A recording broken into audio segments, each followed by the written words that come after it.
First of all, he makes an almost uncomfortable invitation. Pay attention to your body now. It's not a metaphor, it's real. Because while you live thinking that certain technologies don't exist out there, your body has been reacting for a long time with warning signs, silent signs, small discomforts that you've learned to ignore. That unmotivated rush, the tightness in your chest when faced with certain conveniences, the strange feeling of being watched, it's not paranoia. These are early warning signs. They are signals from your body trying to warn you that something has changed, and not for the better. He states something that goes against common sense. The problem isn't the technology you can't use, it's the technology you've already accepted without realizing it. And the silent symptoms appear before any news, before any public debate. Mental fatigue, loss of choice, diffuse anxiety, initial symptoms that seem harmless, but that repeat themselves. The mentor would say, bluntly, don't ignore the symptoms you shouldn't ignore just because everyone else has normalized them. What is prohibited in some countries often reveals exactly what the rest of the world is testing without asking permission. Throughout this video, he'll show you technologies that already work perfectly in other places, but that you can't use or don't even know exist. And more importantly, he'll teach you to read the signals your body is giving you while this is happening. Because those who learn to listen to hidden symptoms aren't caught off guard. Stay until the end, because what begins as curiosity ends as awareness, and after that, nothing goes unnoticed. Paying with your face. He observes that paying with one's own face seems like something out of fiction, but the body always reacts before the mind. When the camera recognizes the face, subtle warning signs appear. A slight discomfort, an involuntary pause, those body signals that almost no one hears. It's not unwarranted fear, they are early warning signs alerting one to invisible limits. The mentor would say, don't ignore these micro-reactions because silent symptoms also teach. When something promises total convenience, it usually demands payment in data, and the silent signals appear precisely there in the overly rapid exchange. In practice, he advises observing the initial symptoms of daily digital life. If a person feels rushed to accept terms, this is already one of the signs that their body is telling them to slow down. A simple exercise helps. Before activating facial biometrics, test alternatives, physical card, PIN, two-factor authentication. Reading privacy policies is not paranoia, it's being mindful of hidden symptoms. Books like Privacy is Power by Carissa Veliz train this critical eye. Thus, warning signs become strategy, not anxiety. The wise man reminds us that good technology doesn't override consent. When the system smiles too much, symptoms arise that you shouldn't ignore. Dependence, constant tracking, normalization of others' gaze. He suggests creating digital rituals, reviewing permissions monthly, using wallets with limits, separating sensitive purchases. These habits calm the body's signals and organize decisions. And notice, when payment becomes identity, the next step often mixes mobility and surveillance. The question that leads to the next topic hangs in the air, almost imperceptibly. The car that's not really a car.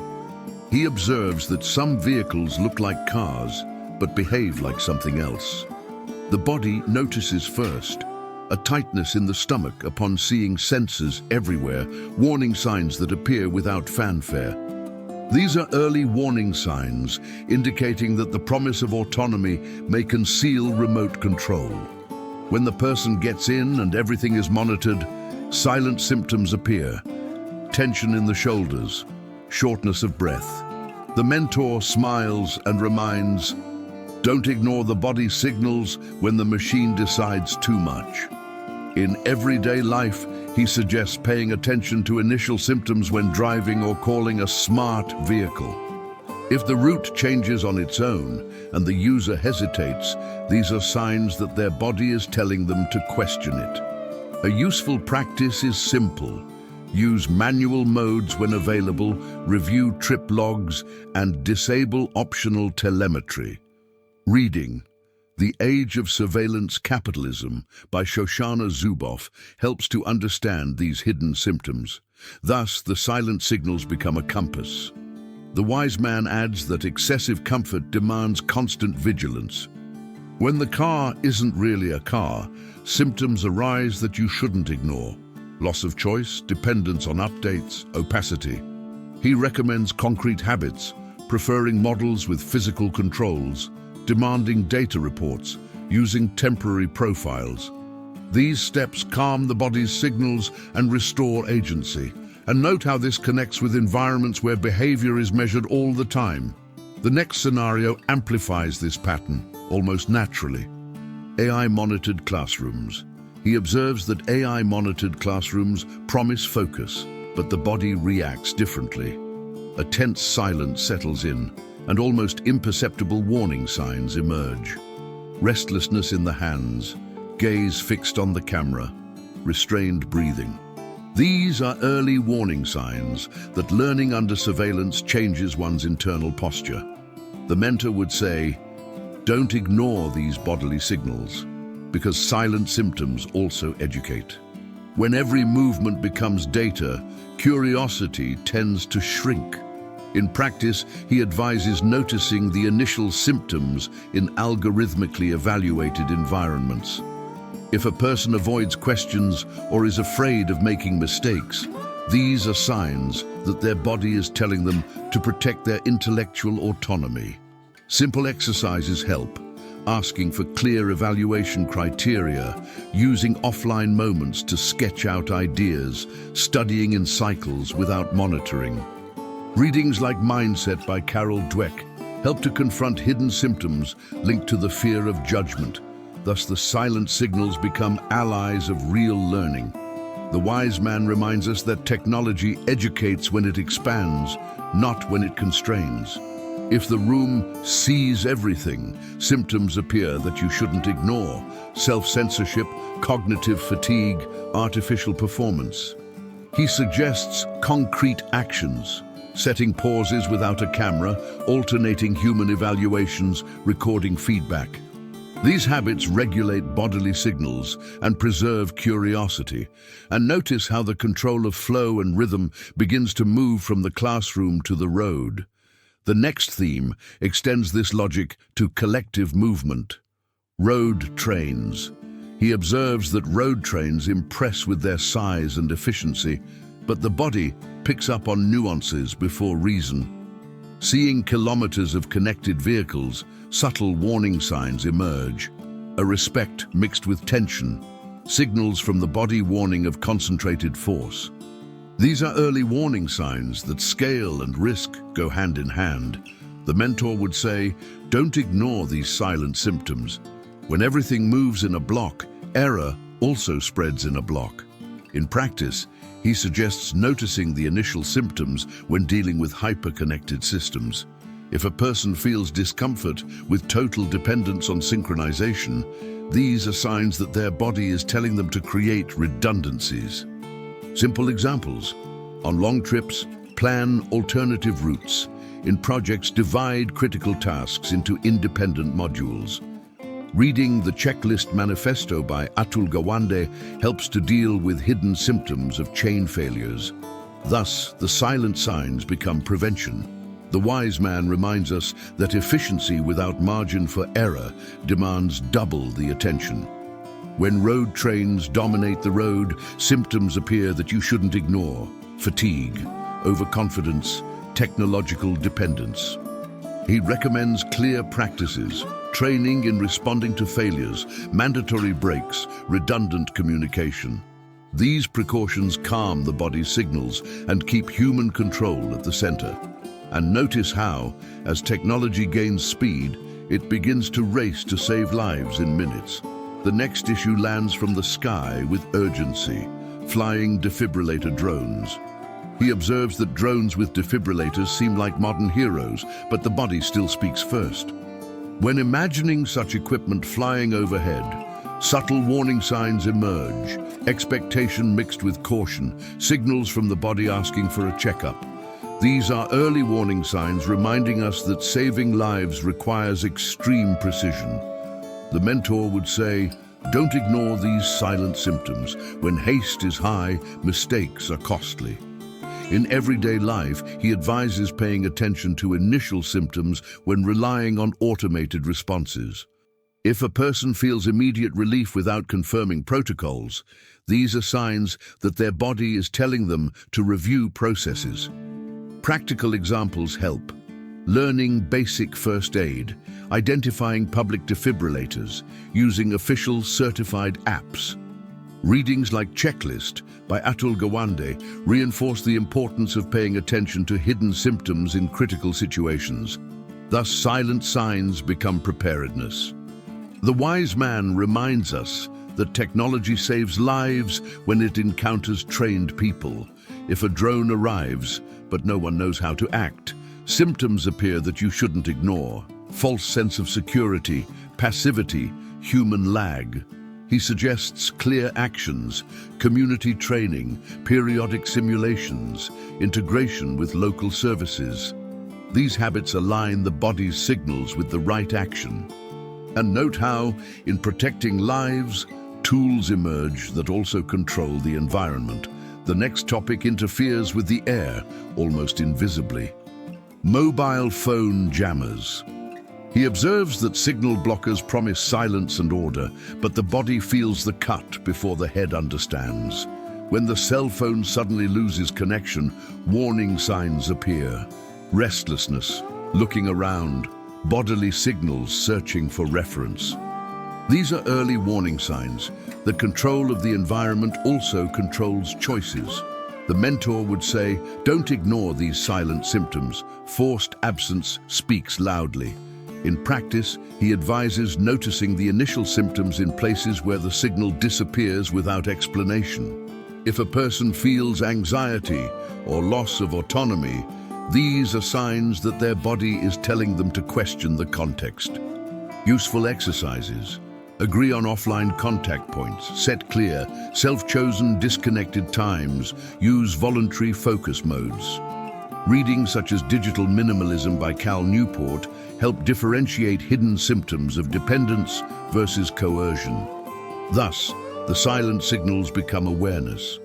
The wise man reminds us that imposed silence is different from chosen silence. When the jammer kicks in, symptoms appear that you shouldn't ignore: disorientation, isolation, dependence on authorization. He suggests concrete actions: asking for transparent signals, keeping emergency plans offline, practicing intentional digital pauses. These habits regulate bodily signals and restore agency. And notice how the invisible control begins to affect the very design of objects. The next theme changes the car's mirror. Cars without side mirrors. He observes that cars without rear-view mirrors seem elegant, but the body finds their absence strange. When relying solely on cameras, subtle warning signs emerge. A stiff neck, a gaze seeking confirmation, bodily signals requesting redundancy. These are early warning signs reminding us that seeing is not just capturing an image, it's interpreting context. The mentor would say, don't ignore these silent symptoms. When the visual field changes, attention needs to change along with it. In daily use, he recommends noting the initial symptoms when relying on screens instead of mirrors. If a person experiences mental lag while maneuvering, these are signs that their body is telling them to recalibrate their habits. Simple practices help: adjusting camera brightness and latency, practicing maneuvers in controlled environments, and cross-checking. Reading Daniel Kahneman's Thinking Fast and Slow helps to understand hidden symptoms between perception and decision. Thus, silent signals become technique. The wise man reminds us that minimalism shouldn't come at the cost of safety. When mirrors disappear, symptoms appear that you shouldn't ignore: over-reliance on software, eye strain, fragmented attention. He suggests clear actions: auditory alert modes, frequent maintenance, pre-driving checkup routines. These precautions align the body's signals with the right technology. And notice how time begins to be displayed, counted, pressuring decisions in traffic. The next topic introduces numbers where before there was only color. Traffic light countdown timers. He observes that countdown timers seem helpful, but the body reacts differently. Seeing the numbers ticking away triggers subtle warning signs, a racing pulse, leg tension, signals from the body sensing a sense of urgency. These are early warning signs that measuring time alters behavior. The mentor would say, don't ignore these silent symptoms. When the clock appears, anxiety usually takes the wheel. In practice, he suggests noticing the initial symptoms while driving with visible stopwatches. If the person accelerates reflexively, these are signs that their body is telling them to regain their internal rhythm. Simple exercises help, maintaining a safe distance regardless of the timer, taking deep breaths when seeing the countdown, practicing decisions based on actual flow. Readings like Atomic Habits by James Clear help to deal with hidden symptoms of impulsivity. Thus, the silent signs become self-control. The wise man reminds us that information overload also puts pressure on us. When time becomes a spectacle, symptoms appear that you shouldn't ignore. Hasty decisions, micro-stress, daily exhaustion. He recommends clear practices, prioritizing safety over speed, switching off mental rush, choosing less reactive routes. These habits harmonize the body's signals with the environment. And when the road teaches about choices under pressure, it becomes clear that there's a thread connecting all these technologies. And that's where the whole story begins to unfold. If you've made it this far, it's because something made sense, perhaps more than you'd like to admit. It wasn't just curiosity, it was recognition. Throughout the video, your body reacted, your mind connected the dots, and those warning signs that previously seemed like noise began to take shape. This happens when a person stops ignoring the silent signals and starts to see the pattern behind them. The initial symptoms, the hidden symptoms, the body's signals, they were all there, waiting for attention. And now you know. Don't ignore the symptoms you shouldn't ignore.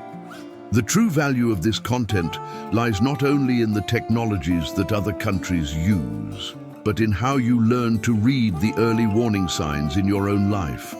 When you understand the signals your body is giving you, you begin to act with advantage, not fear. Every detail that seemed isolated becomes part of a larger map. And those who learn to see this map never consume information in the same way again. From here, you begin to notice the silent signs before most people, and this changes decisions, choices, and even the course of your routine. So, if this video gave you clarity, if at any point you thought this explains a lot, do the obvious but smart thing. Subscribe to the channel and turn on notifications. The next videos will delve deeper into exactly those patterns that almost no one talks about, but everyone feels.